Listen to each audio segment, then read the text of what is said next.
are some renewed questions over whether Prime Minister Justin Trudeau's leadership can withstand any more hits after pointed criticism of his party's messaging around the carbon price walkback. The Liberals have been slumping in the polls, stuck double digits behind the Conservatives now for months, and Trudeau has insisted he plans to lead the Liberals into the next federal election slated for 2025. But the question of whether or not he should is a matter of debate this week. Now, that's partly due to an op-ed from Senator and former Chief of Staff to Prime Minister Jean Chrétien, Percy Down. Down says in that op-ed, quote, "Inaction on delivery and lack of fiscal prudence have now returned with a vengeance to haunt this government. And the prudent course of action is for another Liberal leader to rise from the impressive Liberal caucus." He's calling on him to step down. Senator Down, a former staffer for Jean Chrétien, Percy Down. How's he doing? He wants you to win. Oh, well, I wish him all the best in the work that he's doing. And our Sunday strategy session is, of course, here to talk about that. Kathleen Monk is a former NDP strategist and director of communications to the late Jack Layton. Kory Teneycke was Ontario Premier Doug Ford's campaign manager and former director of communications for Prime Minister Stephen Harper. And Scott Reid is a CTV News political analyst and former communications director to Prime Minister Paul Martin. Hi, everybody. Hi there. Great to see you. Scott, I'll start with you. From where you sit, do you think there is a real threat to Justin Trudeau's hold on the Liberal leadership? No.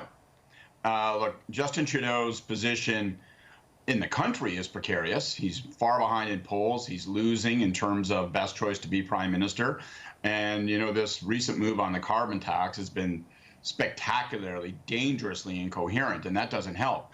But the truth of the matter is, within the caucus, within the Liberal Party membership, there is no organized, no concerted, no genuine demand for him to step aside. And there's no alternative. There's no Dauphin waiting in the wings. There's no, oh my God, wouldn't it be better if, to fill in the blank. So I think that, you know, frankly, you may get an errant senator or someone piping up, but just because Liberals might be nervous doesn't mean that they're going to put a hand on his back.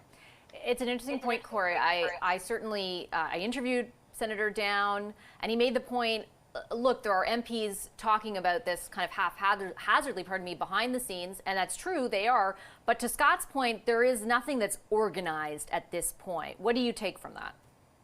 Well, I think when you're the leader of a sitting government, you have a lot of tools at your disposal to stay in power if you choose to. The tools that opposition leaders don't have, they're a lot easier to topple from the outside, in my view.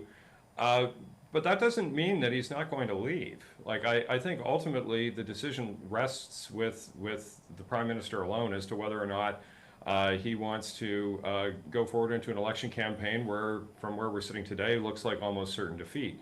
When we've seen sitting prime ministers leave in the past, it's been as a result of a choice that they've made themselves. I think that seems very true because it does not seem, Kathleen, like there's going to be any sort of internal mutiny. Yes, there are these pieces, there are people talking about it in public, but certainly nothing organized. You know, it doesn't appear to be like there's something that's going to happen from within. But Kory's point about looking ahead at what kind of public opinion polls are telling you, or your internal polling is telling you, might beget a different outcome. Yeah, and I think that what it boils down to is, like, will he leave? And I don't think he will. I think because, frankly, remember, his negatives were higher back in 2019, and he still went on in March 2019. He still went on to win the election in October of that year. And remember, I think he's gearing up for the fight. He wants this fight. He likes the idea of going up against Pierre Poilievre. And even though the party may feel like it's on the ropes right now for whether it's the carbon tax backtrack or other issues, you know, the search for a savior, the search for a new leader, you know, might be attractive, but it often fails. Think of John Turner, think of Kim Campbell, think of Michael Ignatieff. All of those leaders came in the thought of the searching for that savior to repair the party, and they all did worse. Do you think that's true in this case, Scott? I know you said that, like, who's there to replace him? I mean, there certainly are conversations about which cabinet minister, everything from Anita Anand to Chrystia Freeland to Melanie Joly, François-Philippe Champagne. You've got that comment to the Globe and Mail, an answer to one of the questions from Marika Walsh from the Globe Post to Mark Carney this week. Is any of it enough to fuel at least more speculation? Well, it takes nothing in the town of Ottawa to fuel speculation. Our bar is low, yeah. One full glass of beer and two people to talk, and it's off to the races. But, the reality is that there is nothing organized. And so I come back to what Kory said. I may land in a slightly different place than Kathleen. I think the reality is that prime ministers leave that job only when they must. And that means either they are removed by voters or they get right up to the precipice of an election, they look over the edge, they realize their career will end badly, and so they bail. But they almost always do that at the end, like his father did, like Mulroney did. How much do you think, Kory, though, the events of the last week are kind of informing the degree to which it's being speculated about now? I know we've seen for 2 months now public opinion polling, everyone, people are talking about the gains the conservatives have made. But this week appears to have been one of the biggest political blows certainly the government has suffered, at least in recent months.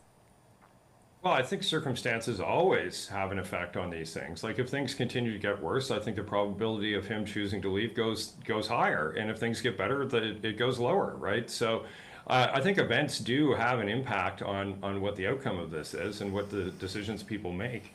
But I don't think that it's true that there has to be some artificial timeline, as Percy Down suggested.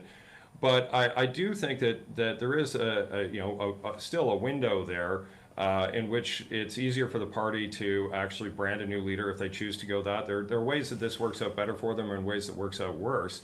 And there are external factors that'll drive it closer to being something that's probable to happen and something that won't. It is interesting, though, if he does wait, as Scott said, to the last moment, if in fact that last moment occurs and he decides not to, it would have an impact on whomever it ends up being his successor, or the ability of the party to build up somebody to be a full candidate against. If you're going to change leaders and you want to ensure the strength of your party, you give them as much runway as you can. So a last-minute decision, would be foolhardy. Would really almost think of the example of Kim Campbell, and it would ensure the party's destruction. While he shouldn't, ignore his detractors, and he shouldn't, the concerns of caucus and the concerns of people like Percy Down. It's not at all like the fights that it was between, for instance, like Chrétien and Martin. I mean, those were real knife fights. This is kind of like velvet boxing glove kind of stuff. It's not real, a real fight yet. And I think that actually the most interesting thing is when you look at the polling numbers, the biggest thing Pierre Poilievre has done is actually slightly bring up the negatives of both Trudeau and Jagmeet Singh. But he hasn't really, the party brand for the Liberals is down, but, Trudeau is still pretty popular. Which I know is a controversial thing to say, for sure. I can already see my inbox. Yeah, exactly. Mine too. But I don't think. Just one other point around this. Yeah. I don't think if you're the leader of any party when you're in government that you can have any talking point other than I'm staying and I'm going to run again up until the moment that you decide to leave, because you become an instant lame duck if you do. If you do signal that. You really slide the government into caretaker mode, and the ability to actually get much done, other than a leadership campaign, really drops to zero. So, I think the answer from Trudeau, if he is at all looking at leaving, and all indications and all things he's saying publicly are that he's not, but I would also caveat that by saying he has to say that up until the moment that he steps down, or you become a lame duck. Well, on that point, all three of you agree because you're all nodding. Thank you so much. I appreciate it. Scott, Reid, Kory, Teneycke, and Kathleen Monk.